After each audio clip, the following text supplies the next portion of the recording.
Hi, I'm Clifford Carnicum, and I am an independent researcher. Many of you are familiar with my site under my name of carnicum.com. I'm an independent researcher on what I call the aerosol issue, aerosol crimes, popularly known or referred to as chemtrails. I don't use that term, but I don't have any problem with other folks that do that. But for about 10 years, I've been doing research on the aerosol issue, the deliberate introduction of massive amounts of particulates into our atmosphere. Our purpose here today is not to debate or discuss the reality of that subject. It is to go into a much deeper subject, and that is the biological consequences of these aerosol operations, with a particular interest in a condition that has emerged that has been called Morgellons. We will find that as I use this term, really any time in the future, and as well as now, I will put that term in quotes, and I think that'll become clear as we talk today. I'm here with Gwen Scott, Dr. Gwen Scott, a naturopathic doctor, a longtime friend, associate, and collaborator on research that we have done over 10 years now, with a great deal of recent activity over the last 3 months, specifically on, again, the Morgellons issue. What I'm going to do today is take about 10 minutes and simply make the audience aware of a series of papers that I have written. I will not go into in depth. I will not have time to go in depth, but I simply want to make the audience aware that these papers exist, the main subject of each paper that has evolved over the last 3 months. Then Gwen will have some time for some of her thoughts, personal issues and testimony related to this issue, and then we'll have a couple of minutes at the end to close. So my work will basically be a chronology, and my work on this issue started in August of 2006. And there was an individual that presented physical samples to me of a skin condition, along with the reports that wherever she went with these samples, that she either received no information back from the doctors, or that she was ridiculed, or that she was called delusional. This is how this individual was treated. This apparently went on for several years.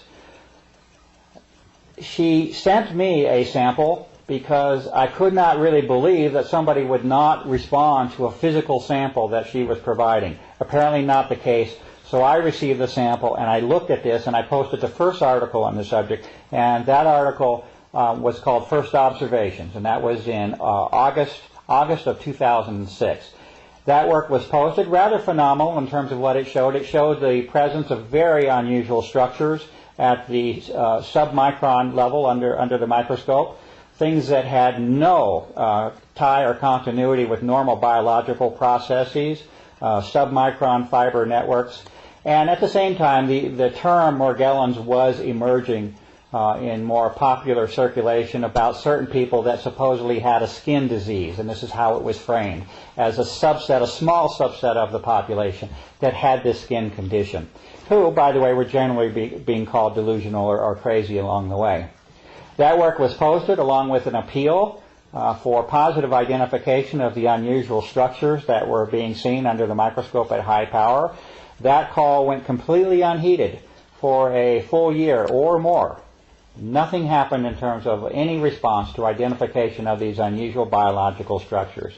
At that time, this would have been in November of last year, a second individual provided me with samples in a much more direct form. I had access to the individual, and numerous physical samples were provided. Those were also looked at in great detail under the microscope, and at that point it was different because I had a match. I had only had the one sample from one individual for a whole year. At that point, when the second individual came in, I had numerous samples to look at, and there was an exact match to the T, an exact match with that first sample of a year ago. And in the end, there are about 4 basic forms that are showing up on my side under the microscope. They are as follows. One would be what I call an encasing filament, or a bounding filament, a filament that is usually barely visible to the human eye, but within it a second structure exists, and that's a submicron network. So you have a bounding filament. A human hair is roughly on the order of 60 to 100 microns thick. This encasing filament is on the order of 12 to 20 microns. So you can see it with the visible eye. It has a similarity in appearance to a hair, but certainly you will find that it is not a hair when you look at it under proper magnification under the scope. So the second form is within the bounding filament, and this is a sub-micron network of fibers or filaments. The third form is that it's a coccus form, it appears. It appears to have strong similarities to what would be called a coccus bacterial form, a spherical form. These structures are measuring at the sub-micron level also. Approximately 1/2 to 7/10 of a micron is the best size that I can come up with.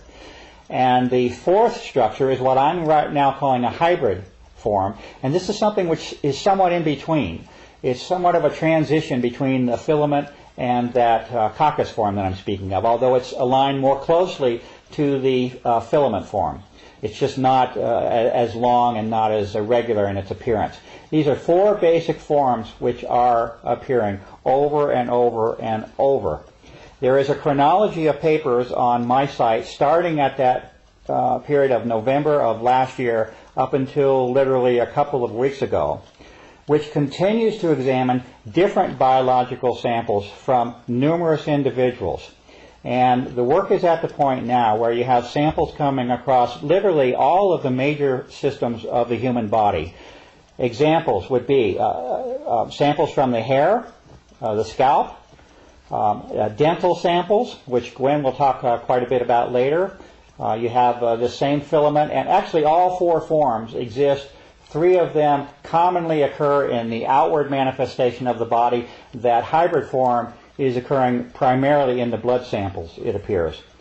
But you have a series of articles which continue to document the same forms over and over and over, crossing the hair, the dental and gum system of the body, saliva, the urinary tract, the ear, the blood, crossing all major functions of the human body. Now, the reason that this issue has come into prominence is because not only has there been a finding of these unusual, I call them pathogens, I can come up with no other term than that these are pathogens. These are invaders of the human body which cause ill health or certainly I don't know how you can avoid the condition of calling it a disease in that sense, but Gwen and I have our own thoughts on this. But certainly the condition of the blood that I'm seeing over and over and over is not a healthy one. You have two things that are important here, I think, to identify. One would be that those individuals that were, let's say, segregated or classified as being something an unusual segment of the population that had this condition called Morgellons, again in quotes, is plain false from what I can see.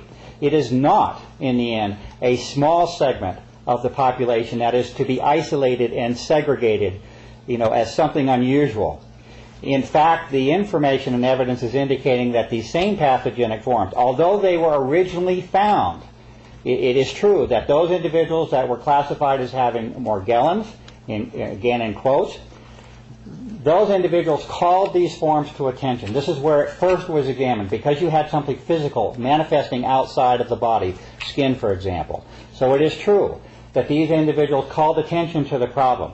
However, when you start looking at those same conditions that were arrived at within that individual, it is seen that these same physical conditions are applying themselves, it appears, to the entire, or let's say to the general population. It's hard to avoid that conclusion right now.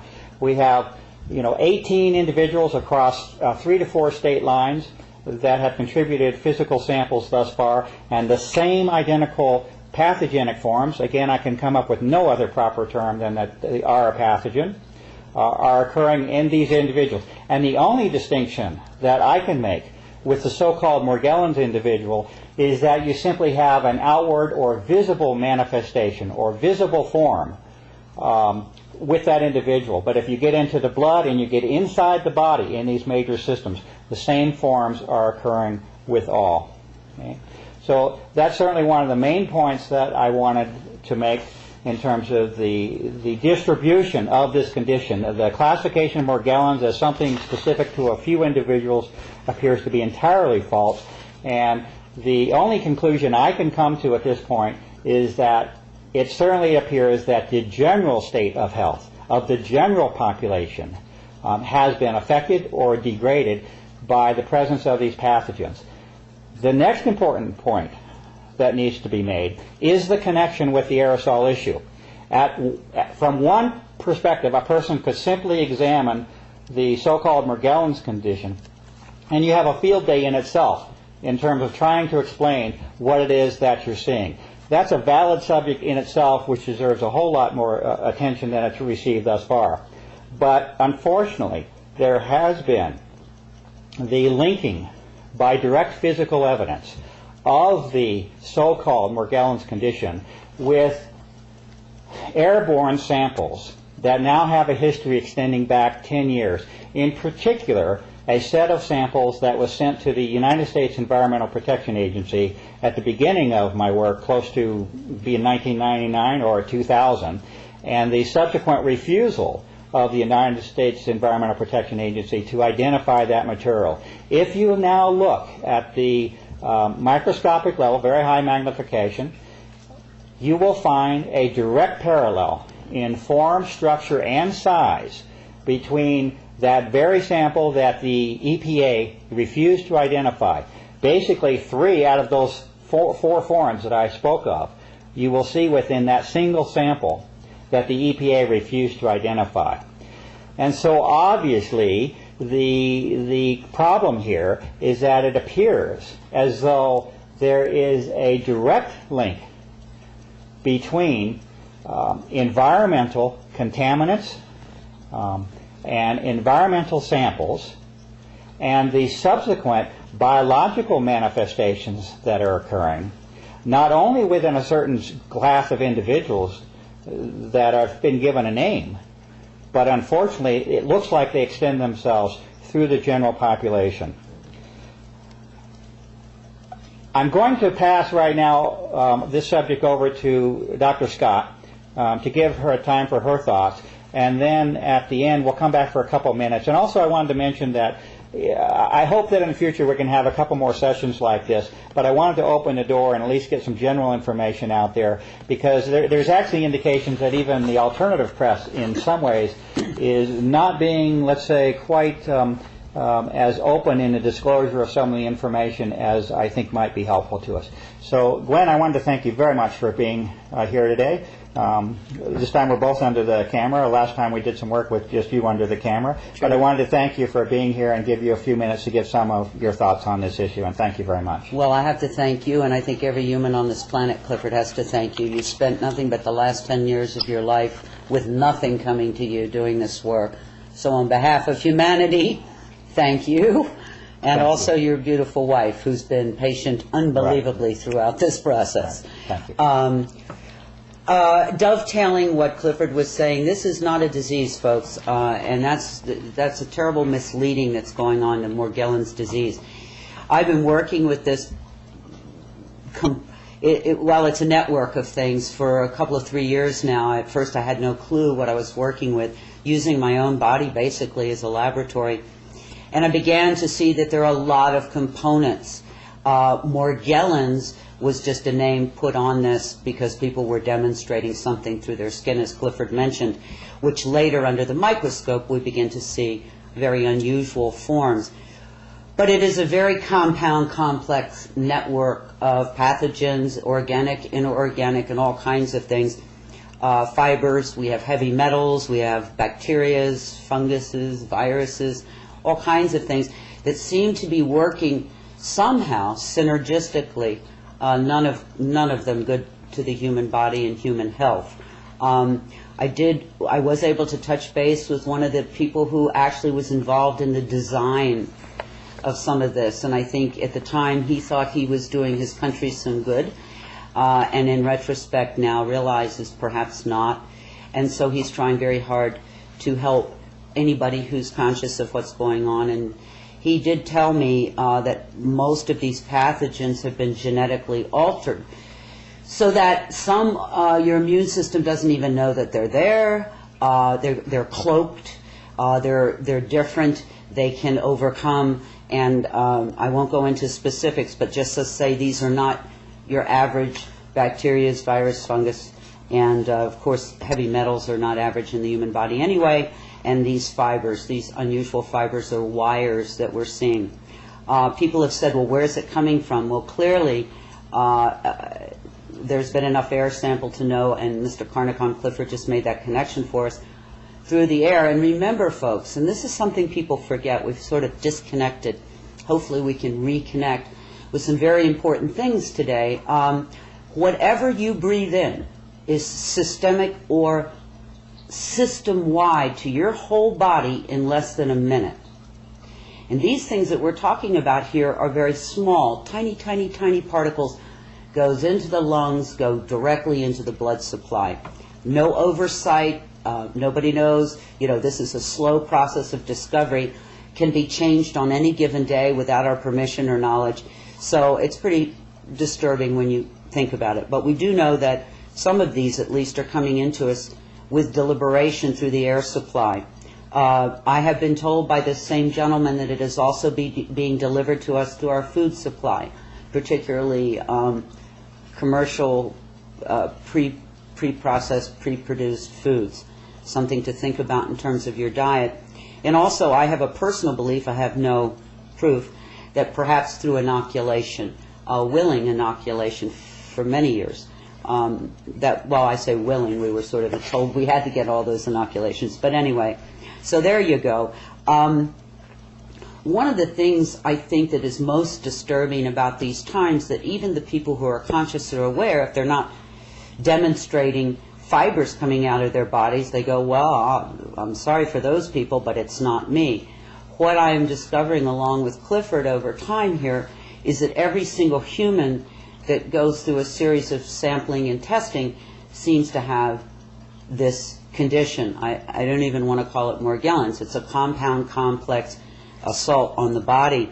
One of the couple of things, and by law, as a naturopathic doctor, I cannot diagnose or prescribe to you. But what I can do is educate you and share some of my own personal experiences. And one of those was I had a what I thought, bad toothache one day. It was so bad, I kind of went under the covers and said, help, to the higher kingdom. And it came to me that rinsing my mouth with red wine would help.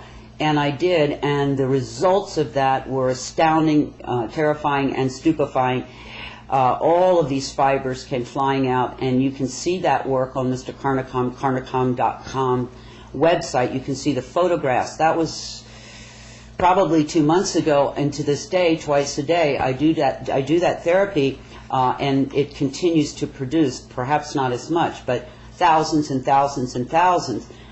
From the chin, the teeth, the gums, and that's something clearly. If you're interested, what I do is I put a little peroxide around the teeth and gums, and I use a little bit of dental floss to kind of get it in there, and then I vigorously swish one side of the mouth 5 or 6 or 7 times, and then move to the other. First swishing usually doesn't produce very much, but by the second or third swishing. This is not a recommendation or a cure or anything like that. But a simple in-home thing that you can do, test to see if perhaps you too might have some of this going on. Another something that you can do is take your own body temperature. One thing that has been noticed is that without exception, every human I have met, when they take a consistent body temperature testing every day, falls way below the normal 98.6 that we're supposed to be. There are people who are down in the 94, 95 range consistently.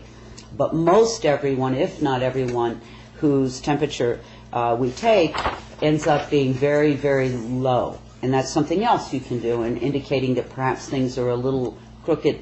The reason I think this is important is, if not for yourself, okay, say you don't care about yourself, but I know you love somebody, you have children, you have a mom or a dad, a brother or a sister, you can just sort of look away or do the ostrich thing, but believe me, whether you and yours are dealing with the chemtrails, the aerosol spraying or not, it's dealing with you.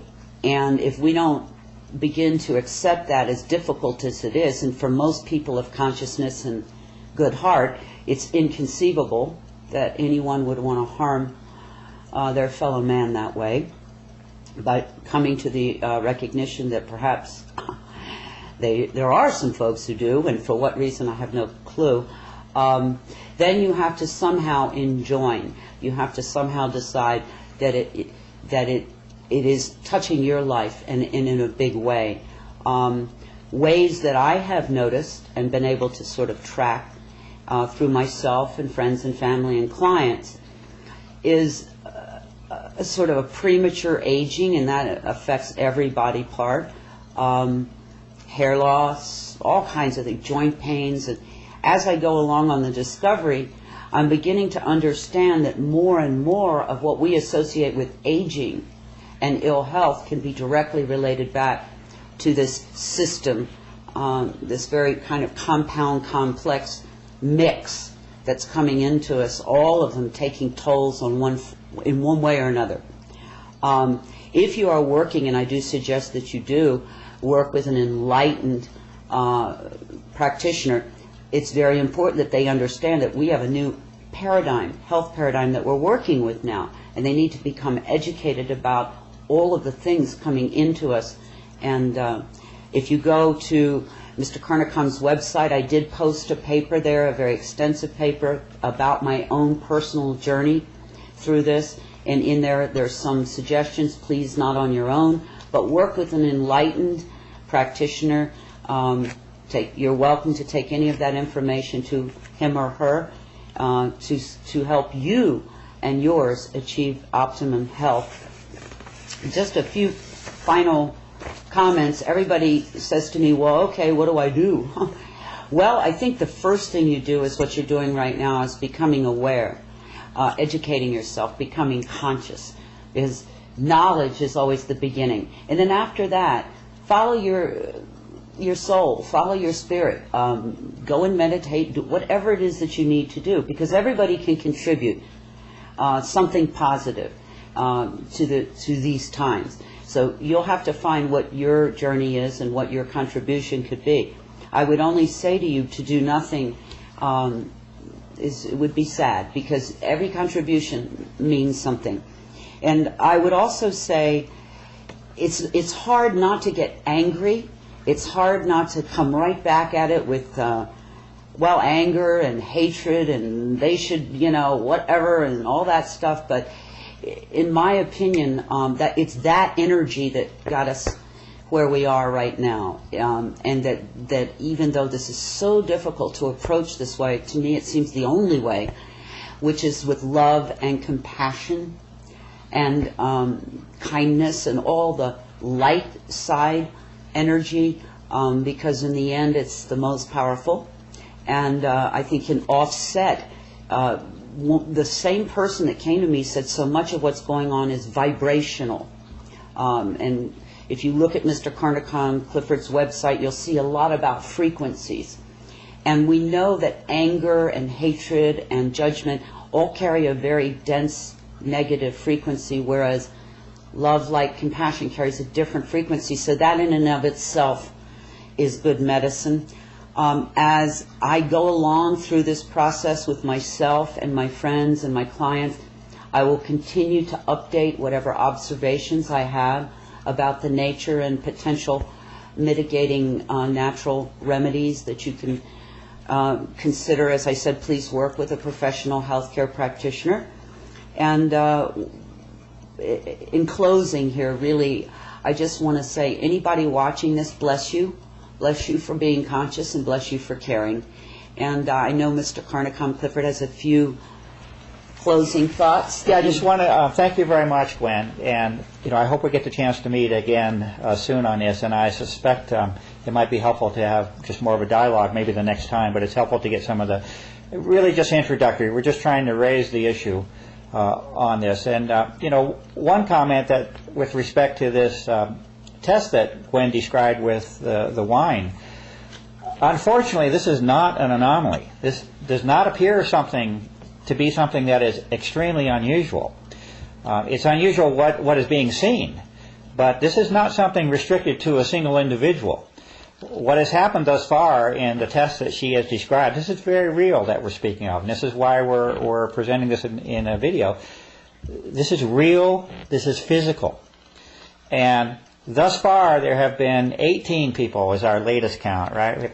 18 people. We could essentially call this a random sample from across the country. Numerous states now have conducted this very same test. And I'm not a doctor at all, and I don't claim to be a doctor in any way. And I'm not offering a cure. In fact, we don't know 1/10, 1/100th of what is going on. But we do know that there is a specific physical test that has been established. Gwen is the one that discovered this. And thus far, on essentially a random sample of 18 people across the country, every single one of them is producing the same physical forms, which I must declare, the best that I can, as being of pathogenic form. These are not meant to be in the human body, what is being seen here. I'm not going to swear that every single person across the country and in the general population has this, but certainly statistically we're way beyond any norm. So I would like the audience to become involved to the point where they are aware that this is a physical manifestation which appears as though it may be affecting the general population, not something that we shove off to being a few folks like they treated lepers in the past. I also want to let it be known how the CDC has responded to this issue, and if we're counting on the federal government and the federal agencies to give us the scoop and the lowdown on this issue, we've got a very serious problem. Because if you look at the CDC's history here, they have been anywhere from completely ignoring the issue. They've taken several tactics, several along the way, and they change according to what appears to be appropriate for them at the time. One is complete refusal and denial to even acknowledge the subject. The next stage they got into was one of labeling the condition as delusional. They put it up on their website that this is a delusion, falling right in line, again, with a tactic that was used. Then there appeared to have been pressure applied to that agency, and they removed the delusional reference and acknowledged that such a thing might exist in some form, but we don't know anything about it, that we're going to do a study, but nothing happened. This was on for at least a year and a half. They declared an intent, nothing happens. It then evolves to the point where there's a press club, a national press club, where there's an acknowledgement of the issue. And what do they do there? They say that we're going to study this. There's no sufficient funds established for a study. The study is confined to a specific group of people with a specific health organization, Kaiser Health Organization. A very specific test.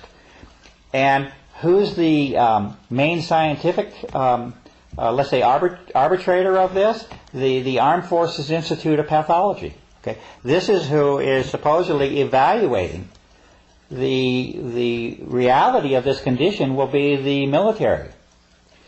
So, and now we're at the point where there supposedly will be some information released a year and a half on this specific group of people. So if we're counting on the CDC or the general press to help us circulate information, there's obviously a problem. This is one of the reasons that Gwen and I are together here. On my side, there is a call for an appeal for assistance for positive identification. A lot of my work is specific, under the microscope. It's not something that's nebulous. There are very specific forms that are repeatedly showing up now, and they need positive identification, not a maybe, not might be. We need positive microbiological description, identification of what's there. And if it's a little bit beyond the ordinary, we need to know that as well. And my hope is that we're able to meet again, Gwen, and maybe just in a more conversational mode, go over some of the things that we're finding. And what I would want to say is, please, please, please, please, this isn't something you let somebody else take care of. If you do not become involved, if you look back through human history, and when there was a big problem afoot, and the people turned away, now we condemn them and say, well, why didn't they do something? Well, we've got another big problem here.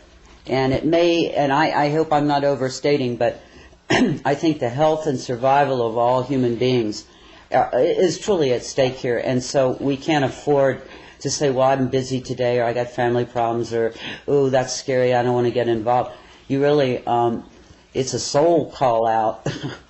I don't think it's an exaggeration, and that's why Gwen and I are motivated to do this. We're speaking of something which has the potential, if not actually already doing so, and that is affecting the general state of the health of the population. On the whole planet. Yes, and with a great deal of evidence can be attributed to very specific environmental operations and programs that are being conducted. And with that, I would like to thank you for listening, and thank you, Gwen. And I look forward to meeting with you soon again and see if we can get into a little more detail on some of the things we've been doing. Peace and blessings. Thank